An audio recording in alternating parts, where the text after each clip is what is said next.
The reason why, Reverend Bonnie, I think Reverend Bonnie's here, the reason why that was so important for me to do is because I just had a conversation with my pastor, Reverend Dr. Allen E. Waller, who's the pastor of Enon Tabernacle Baptist Church, just yesterday.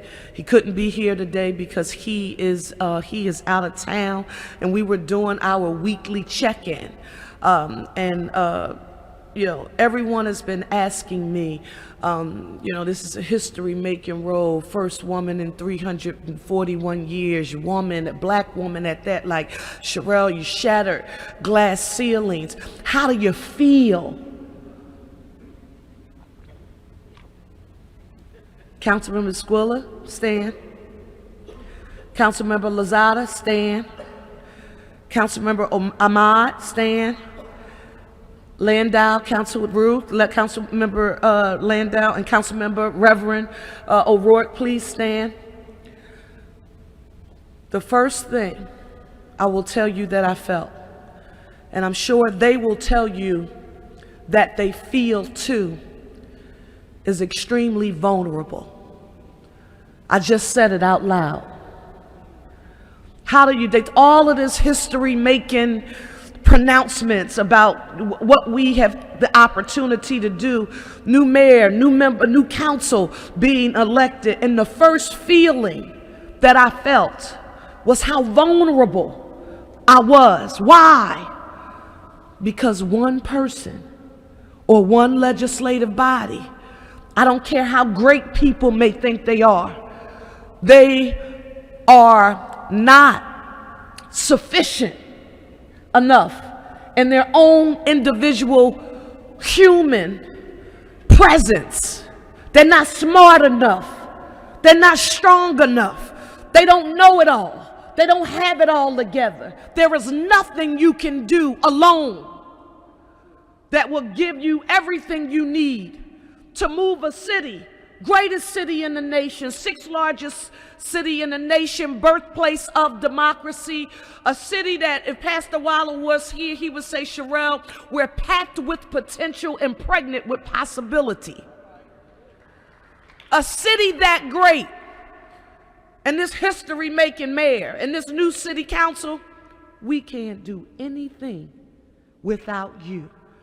So that's why I'm so happy that all faiths, all members of the clergy are here, because no matter your spiritual or religious affiliation, we need something that's greater than us to deal with the challenges that we are facing, poverty, the record numbers of gun violence that we see taking place here in our city. We know that we need you. So I was happy to hear you open, saying that we need more than prayers. We need action.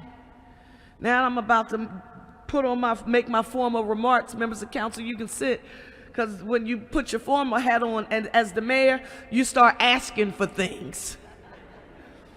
I'm here to ask you all for help.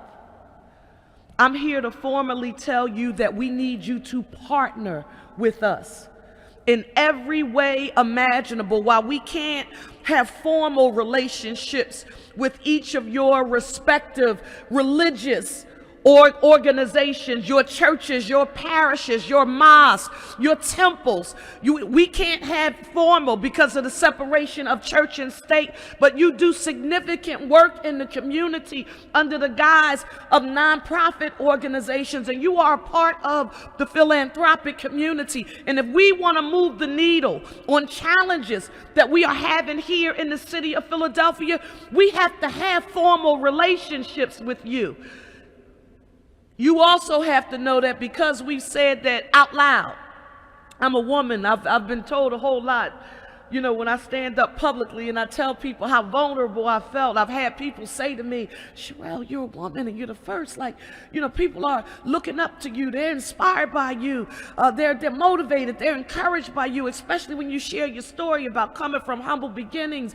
Your mother being a single teenage mother, you're not having your biological father in your life, being raised by your grandparents, growing up on public assistance, taking what you describe as colored money in books to the supermarket. Some people don't even know what colored money in books means. I want you to know I know it. All right?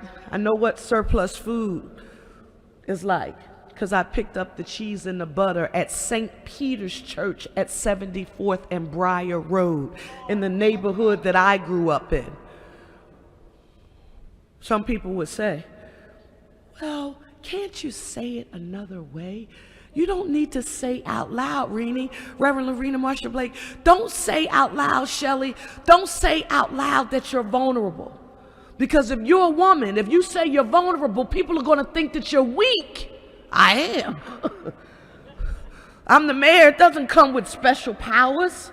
What it does come with, that I'm telling you, I promise you, I'm going to use like you've never seen it used before, the convening power. That's why I'm here to tell you that I need you. So if you really want to help the mayor, continue to pray.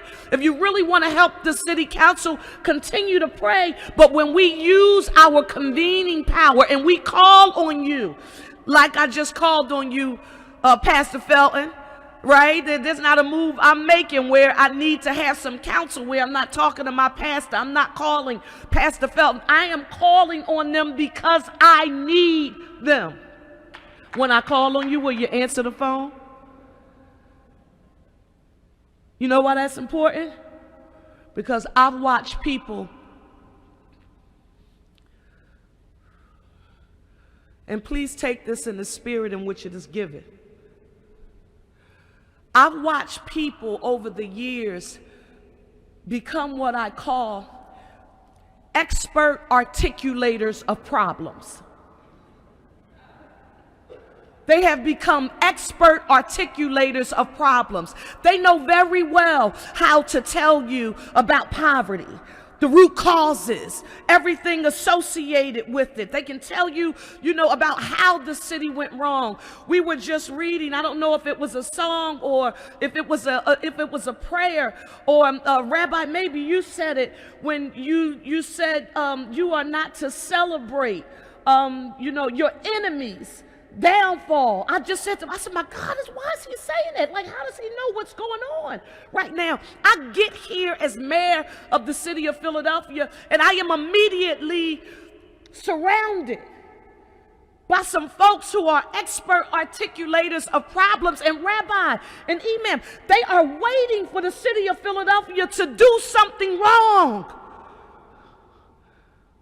If you would have asked me, after I was sworn in and I put my hand on the Bible, did I think there would be a group of people waiting to celebrate and hoping that the Philadelphia Police Department gets it wrong when it is trying to perform its duties that it is sworn to protect and serve our community, that there is a constituency that is hoping because they're trying to prove a point?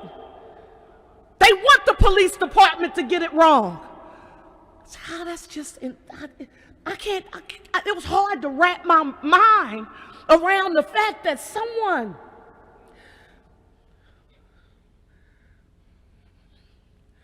trying to prove ideological purity and rightness could want a tragedy to occur within our Philadelphia Police Department. For someone to do what I've said you better not do under Parker administration, misuse and abuse your power and authority that you are afforded by being sworn to protect and serve us. You should not abuse that power, and as long as you don't violate anyone's constitutional rights and you do your job in accordance with the law, that your mayor is going to stand up and support you when you put on that uniform and you try to protect our city.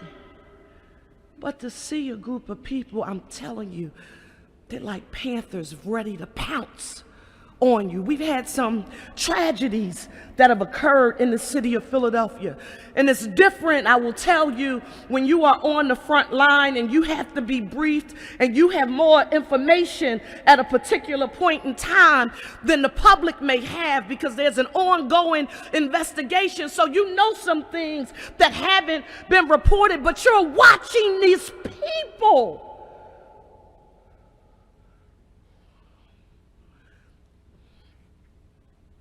Get prepared to use tragedy to further their political perspective. That's why we need you. We need you to stand up and call it out when you see it. You've got to say it out loud. The council can't say it. I can't say it. But you, like the spiritual leaders, some truth tellers, this is just my humble opinion.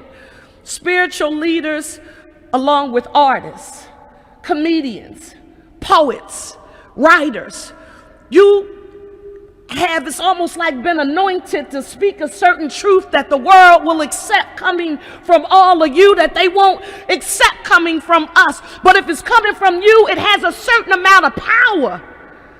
That even though we're elected, we ran a campaign and we got here, what you say, your voices, it has a certain amount of power that we can only hope that you all would use to help us. So Cherelle, what do you want us to help you do?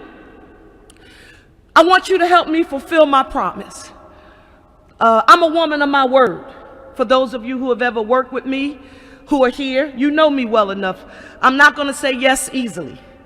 But when I give you my word, you can take it to the bank and cash it. Even if everyone else leaves, I'm going to stand. What are you going to stand doing? No matter how difficult it may be. My promise to the people was, if they would give me a chance of the honor and the privilege to serve them, I would work to make Philadelphia the safest, cleanest, greenest big city in the nation with access to economic opportunity for all. And we would do it, one, by not being afraid to make tough decisions that are needed to bring some order back to our city. And that when Councilwoman Lozada and Councilmember Squiller and Councilmember Harity and Councilmember Driscoll come together to form a group like the Kensington Caucus to be laser focused on trying to address this seemingly intractable problem associated with the opioid crisis that we have, but it seems like it's seemingly intractable because it's only been getting worse and worse and worse. And it's not that government hasn't been doing anything, but we've been afraid to make tough decisions that are going to make some people angry. So I need you to stay with me. Even when I fail, even when I get it wrong, the Parker administration is going to do something wrong. We're human. Government is made up of people who are human, which is why this prayer for me, for the council members, for the people who work in government, the judges who are here, that's why it's all so important, because we're human. To err is human. We're going to do it. But even when we do it, when you see us trying to do right, using our experience, our professional acumen, our academic preparation, and that thing that Archbishop, we talked about earlier, that real life lived experience that you can't measure in a white paper, that you've, like, the only way you can know this thing I'm talking about, like, is if you walked a mile in my shoes, then you would understand the lens through which I see the world. Like, when we are trying to use all of that and people still may not get what we're trying to do, I ask you to pray for me. I ask you to pray for them. I ask you to lift us up. And listen, when we are wrong and we need to be pulled on the carpet, we also ask that you hold us accountable. Pastor Felton's going to call me. Cherelle Parker, you got it wrong. That wasn't the decision you should have made. I expect that call from him. And right now, I'm asking each and every one of you to pick up the phone and call, to activate your constituencies, and to get engaged in what we do. I've never done this before. Oh, God, I hope it's all right. We're in a distinguished place of worship, but I'm going to ask you all to do what the kids would call put your ones in the air. Put your ones in the air. Index fingers. Put your index. This is my goal. All of these faiths, right? One goal. Let me hear you all say, if we work together, we can be, let me hear you say, one Philly, a united city. I'm Baptist and a teacher. You're going to do it one more time. Put your index finger in the air. Let me hear you say, one Philly, a united city. That's our goal. Thank you all.